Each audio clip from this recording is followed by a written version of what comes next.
energy consumption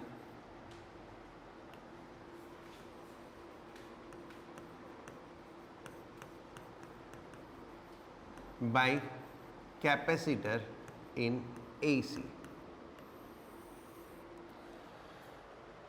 AC में energy consumption कैसे होती है कैपेसिटर में?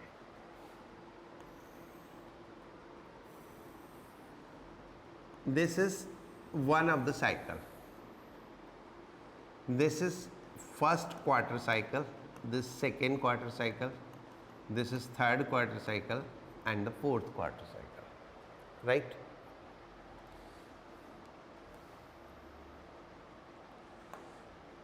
Now first quarter,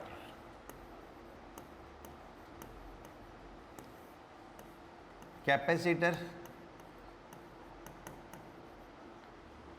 energy increases, that is energy flow from source to capacitor.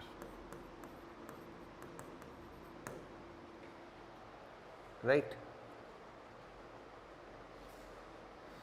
Second quarter,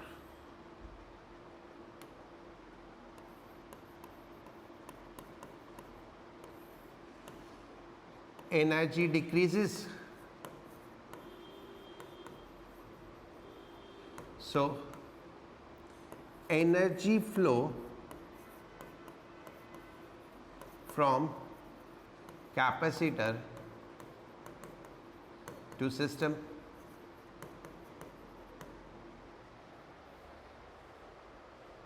right? Third quarter,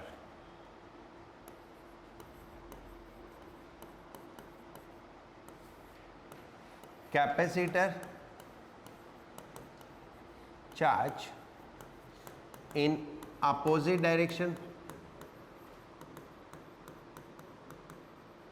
and energy increase. So energy flow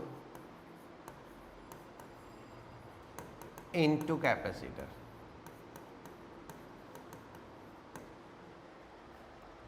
Fourth quarter, energy decrease,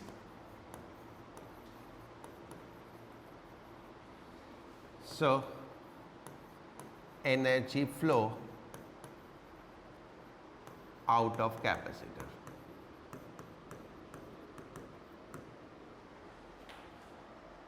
Right?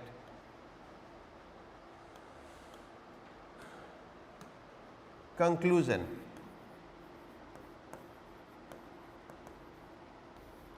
No energy consumed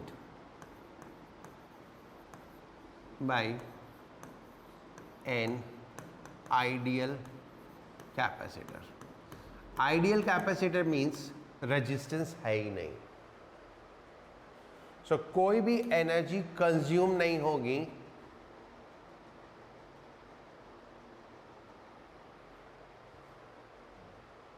right?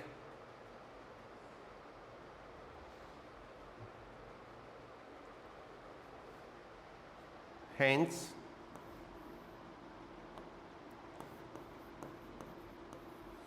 average power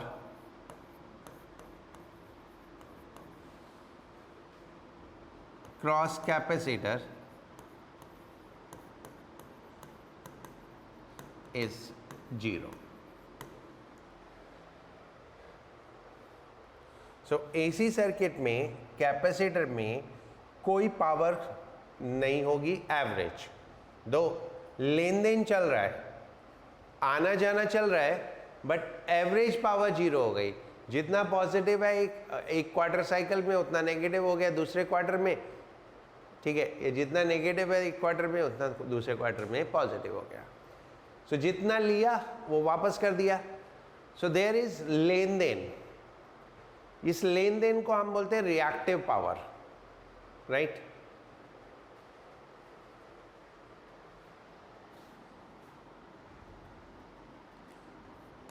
this power during transit of energy, during transit of energy is called reactive power. अब reactive component दो होते हैं, एक capacitor और एक inductor. तो जैसा capacitor में होता है वैसे ही इंडक्टर में होता है। ये ग्राफ था वोल्टेज वर्सेस टाइम।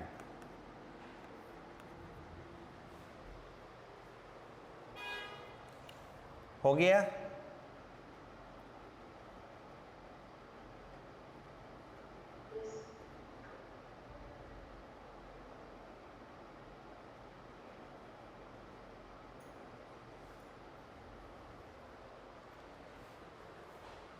हो गया सबका?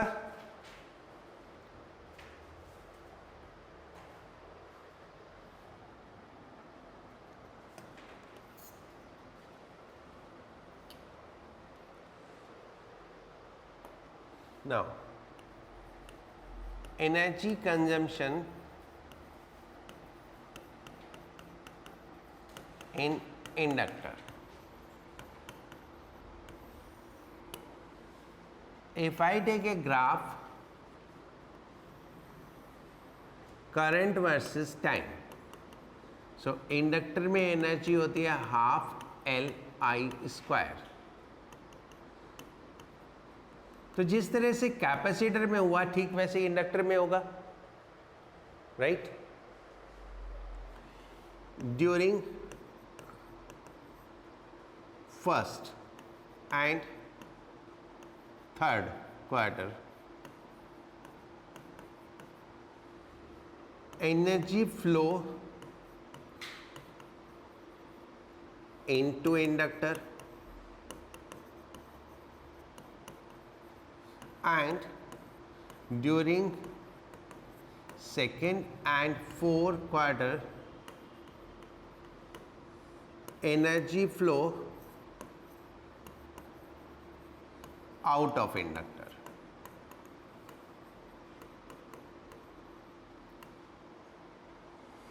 Hence, similar to capacitor,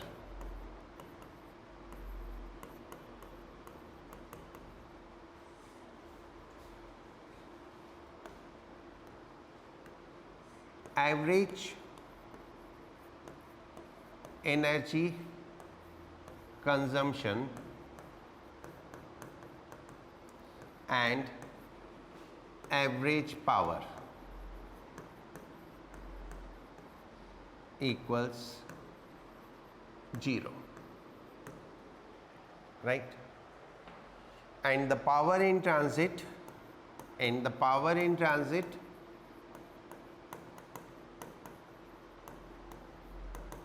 is reactive power.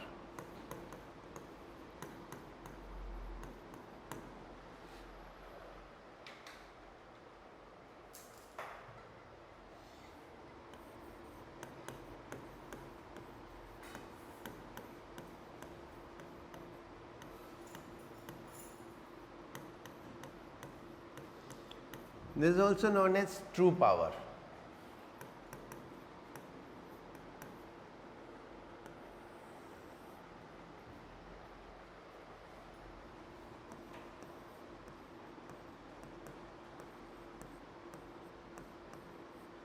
सिर्फ रेजिस्टेंस में पावर होती है तो कितनी हो गई? आई स्क्वायर आर, या वी स्क्वायर बाई आर भी कर सकते हैं, ठीक है? And this is, we can write I is equal to V by Z,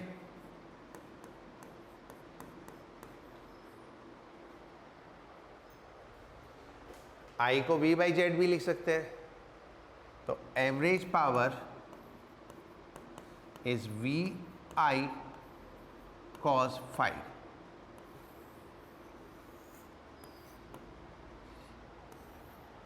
Here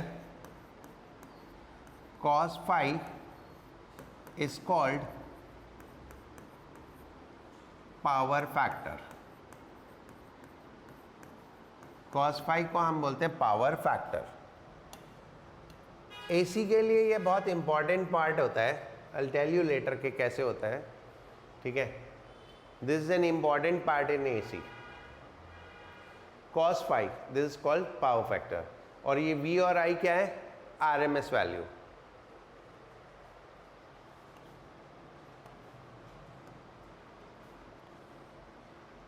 एक काम करो, RMS लिख ही लो, नहीं तो तुम गलती कर लोगे। IRMS, VRMS, IRMS, VRMS, IRMS, ये सब RMS वैल्यूज है।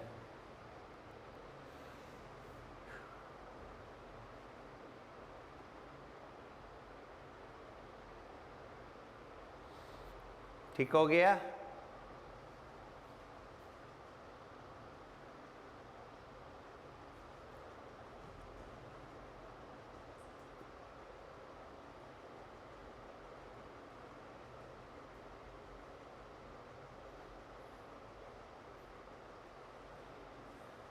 ठीक है।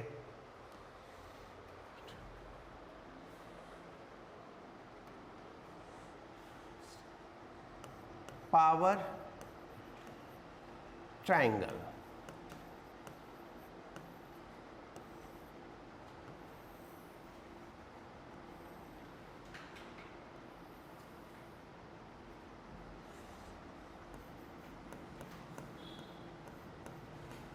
this is called apparent power, this is called true power, and this is called reactive power। एक राइट एंगल ट्राइंगल है जिसका एंगल है phi, where cos phi is called power factor. This apparent power होती है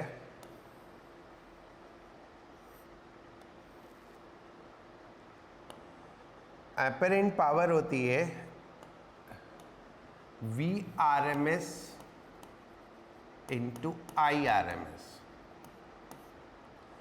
रिएक्टिव पावर होती है VRMS into IRMS into sine phi, and true power होती है VRMS into IRMS into cos phi.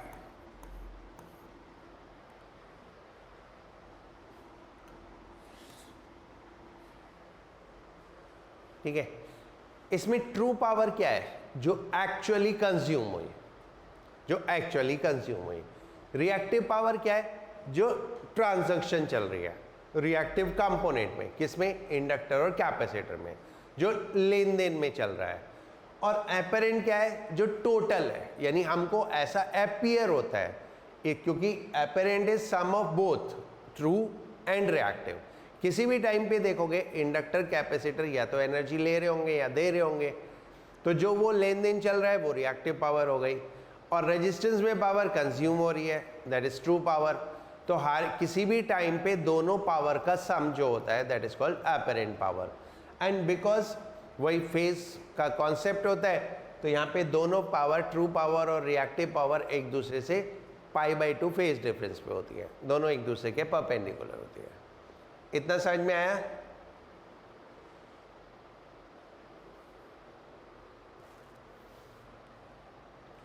कुछ पूछना है इसमें?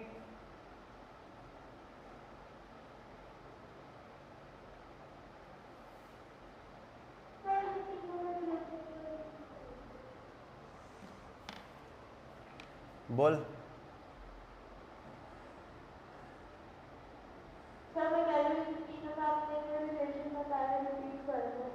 ओके। ट्रू पावर जो रेजिस्टेंस में कंज्यूम होती है, रिएक्टिव पावर जो आना जाना चल रहा है एनर्जी का, जो एनर्जी का आना जाना चल रहा है उससे रिलेटेड होती है। दिस ट्रू पावर और रिएक्टिव पावर के बीच में फेज एंगल होता है π/2, यानी दोनों एक दूसरे के परपेंडिकुलर होती है, और इन दोनों का जो सम होता है that is called apparent power. Apparent power is sum of the true power and reactive power, right? ठीक है।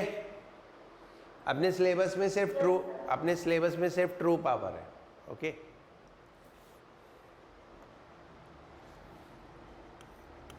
RLC सीरीज सर्किट पहले पढ़ा चुका हूं मैं, ठीक है, फिर भी एक बार दोबारा से. ये रेजिस्टेंस हो गया, ये इंडक्टर हो गया, ये कैपेसिटर, ये हमारा source voltage RLC.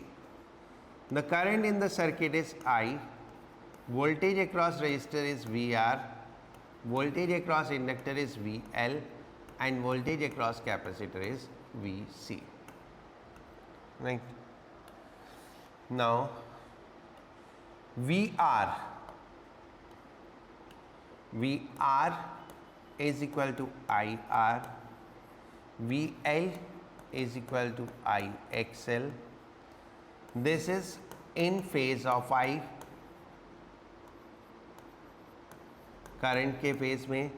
This is pi by 2 ahead of I, and VC is equal to IXC, that is pi by 2 behind I. इसमें कोई डाउट है किसी को?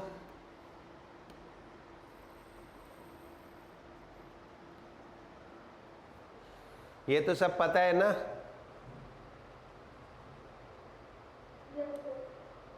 राइट. नाउ इसका phasor diagram.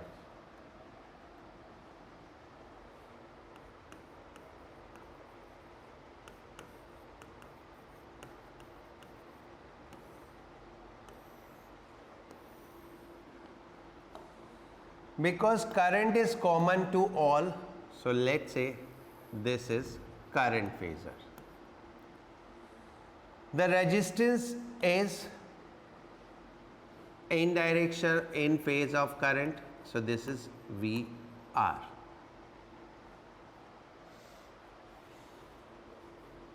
Inductor voltage is ahead of current and capacitor voltage is behind of current. So इन दोनों का result that is VL minus VC, और इसका हम सम करेंगे, वेक्टर सम या फेजर सम कह लो. सो दिस इज V, ये V हो गया और ये फेज एंगल हो गया फाई. राइट.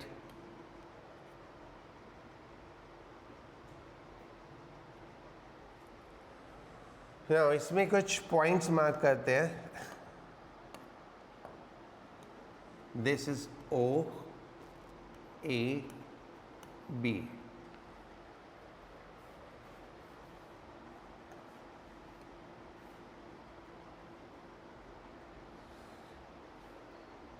ये ट्राइंगल अगर हम सेपरेटली ड्रॉ करें, so this is O A B.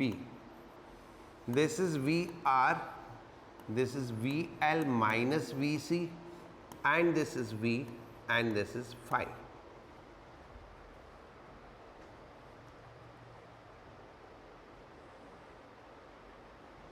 This VL minus VC can be written as I XL minus XC.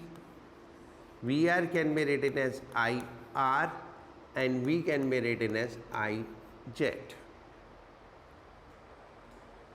I is common to all branches, तो इसका एक similar triangle हो जाएगा. That's a similar triangle.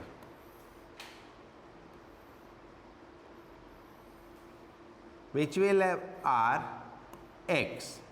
X means XL minus XC, and Z, and this is phase phi. This triangle is called impedance triangle. इस triangle को हम बोलते हैं impedance triangle, and this shows cos phi is equal to how much?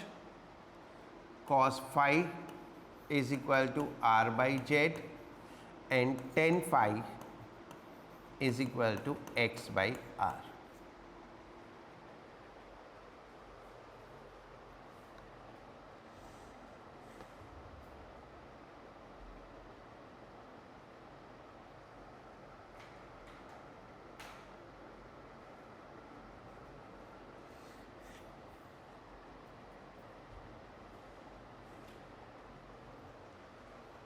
हो गया? Now,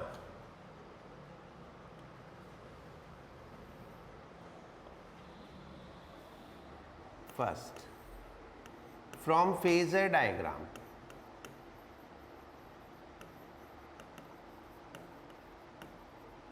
V is equal to under root VR square plus VL minus VC square.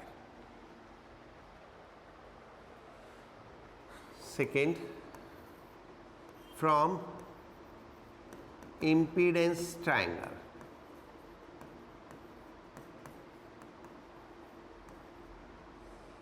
Z is equal to under root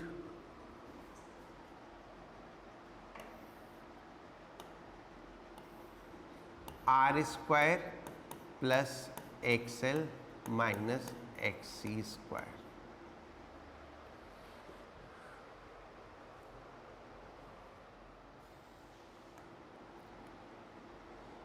LC oscillator.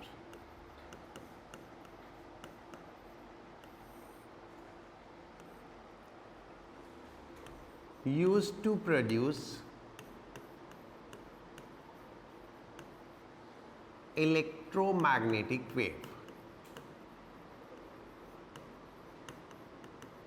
Used to produce electromagnetic wave.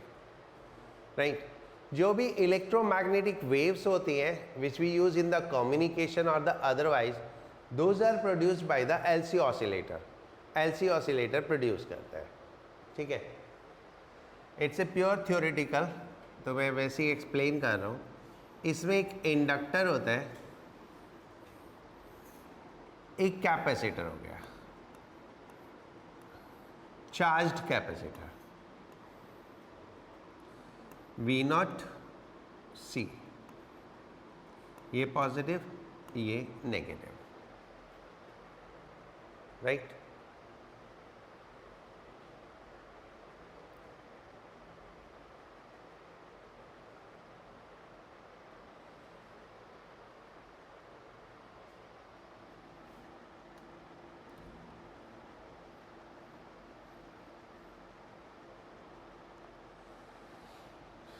First, at t is equal to 0, switch is closed and current rise. Switch close करेंगे, capacitor charge था तो current बढ़ना शुरू करेगा.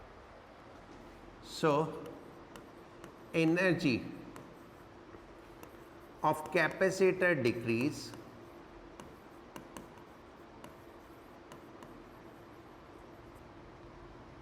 and energy of inductor, इसको हम बोलते हैं मैग्नेटिक एनर्जी और इसको हम बोलते हैं इलेक्ट्रिक एनर्जी. जो कैपेसिटर में है वो इलेक्ट्रिक है और इंडक्टर में है जो मैग्नेटिक है. Energy of inductor increase. The process continue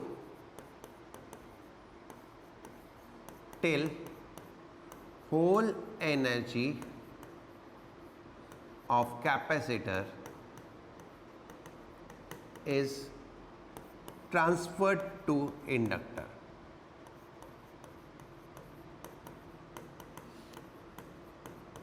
यानी पूरी की पूरी कैपेसिटर एनर्जी इंडक्टर को ट्रांसफर हो गई. This time current is maximum as shown in graph. As shown in graph. Right. अब क्या हो गया? करंट मैक्सिमम हो गई. This is our current graph. Zero से बड़ी और मैक्सिमम हो गई. राइट. एंड वोल्टेज इस पीरियड में V नॉट से जीरो हो गई. वोल्टेज इस पीरियड में क्या हो गई? V नॉट से जीरो. ठीक है. सो सारी की सारी एनर्जी ट्रांसफर हो गई. नाउ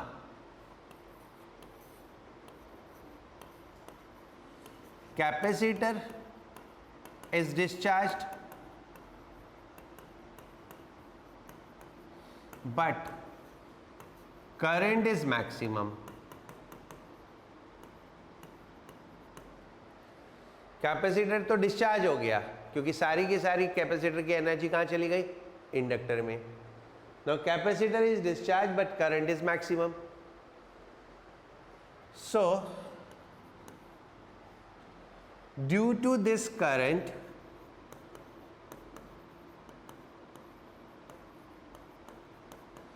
capacitor will charge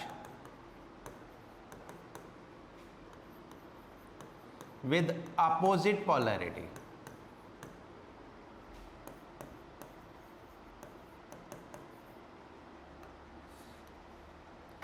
यानी now this will become plus and this will become minus क्योंकि this is the direction of current flow. ये स्विच क्लोज्ड है. ठीक है.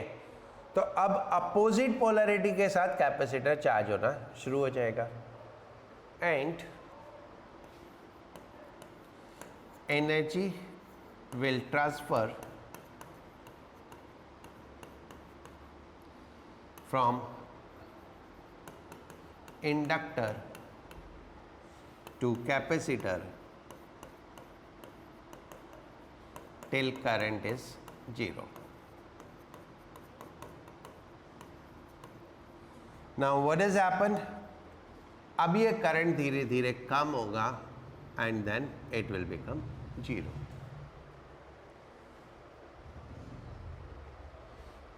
Right?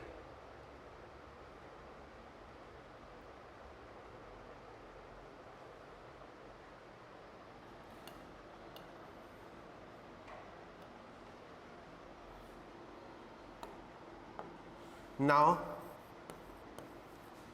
again capacitor will discharge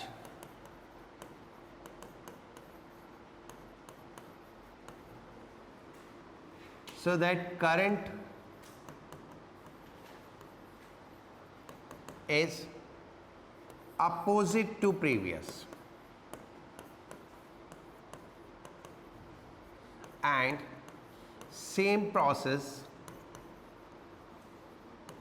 of energy transfer will continue.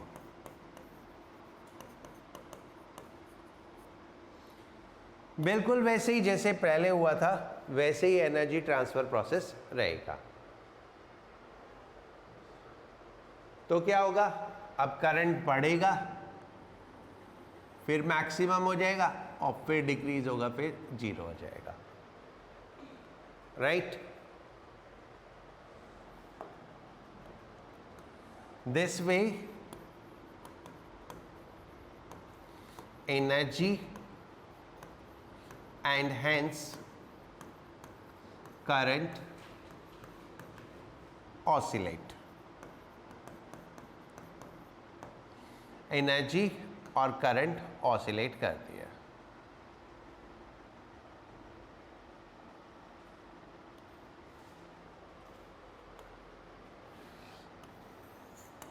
frequency of oscillation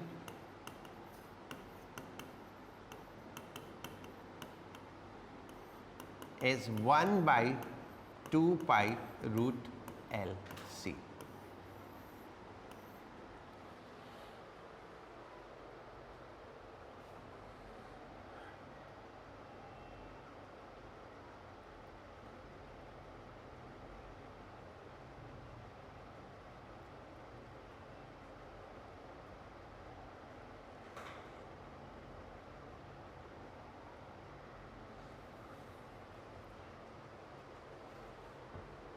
ठीक है बच्चों?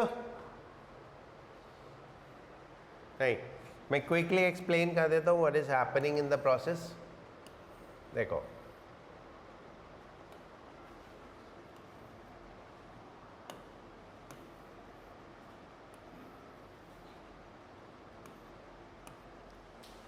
ये हमारा कैपेसिटर चार्ज था, ये पॉजिटिव, ये नेगेटिव. जैसे हम स्विच ऑन किया, एक करंट फ्लो हुआ. ये करंट धीरे धीरे बढ़ेगा, कैपेसिटर पे चार्ज कम होगा, एनर्जी कम होगी, इंडक्टर में एनर्जी बढ़ेगी, तो ये करंट भी बढ़ेगा. धीरे धीरे ये करंट जीरो से मैक्सिमम पहुंच जाएगा. एंड जब ये करंट जीरो से मैक्सिमम पहुंच जाएगा तो कैपेसिटर फुल्ली डिस्चार्ज हो चुका होगा, राइट, और करंट मैक्सिमम हो चुकी होगी, करंट मैक्सिमम हो जाएगी. अब because current flow is continuous, now the current is entering on this side of the capacitor. तो पहले कैपेसिटर डिस्चार्ज हो रहा था, अब कैपेसिटर चार्ज होना शुरू हो जाएगा with this end positive and this end negative. And now energy will start transferring from inductor to capacitor. So धीरे धीरे करंट कम होता जाएगा, और जब पूरी की पूरी एनर्जी इंडक्टर से कैपेसिटर में ट्रांसफर हो जाएगी तो करंट जीरो हो जाएगा. Now the current is zero, but capacitor is charged. तो ये चार्ज कैपेसिटर क्या करेगा, एक करंट अपोजिट डायरेक्शन में फ्लो कराएगा, और फिर वही पहले वाला प्रोसेस पूरा शुरू हो जाएगा. And then current opposite direction में सेम साइकिल रिपीट होगा. तो इस तरह से करंट ऑसिलेट करता है. जिस फ्रीक्वेंसी से करंट ऑसिलेट करता है that is 1 by 2 pi root LC. इस फ्रीक्वेंसी से करंट ऑसिलेट करता है, right.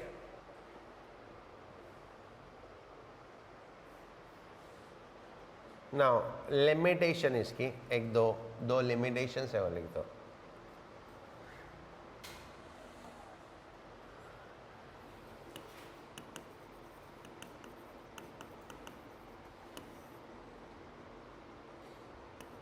Inductor and capacitor are never ideal. So, some energy is lost.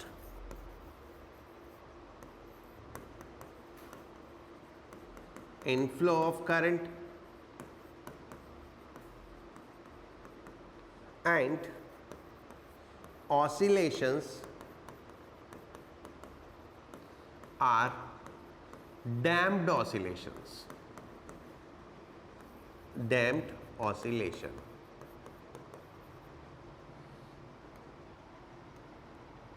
Oscillations are damped oscillations. कैसे? लाइक जो करंट का अमाउंट है वो धीरे धीरे कम होता जाएगा, ठीक है. To maintain the amplitude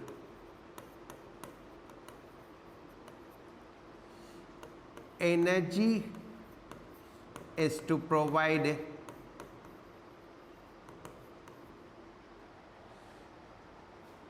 regularly through some means. किसी भी तरीके से जो एनर्जी लॉस होता जा रहा है वो हमें फिल करना पड़ेगा, राइट. तो अगर हमको अनडैम्प्ड ऑसिलेशन चाहिए तो किसी भी तरह से जो एनर्जी लॉस हो रहा है वो हमको प्रोवाइड करना पड़ेगा. क्लियर?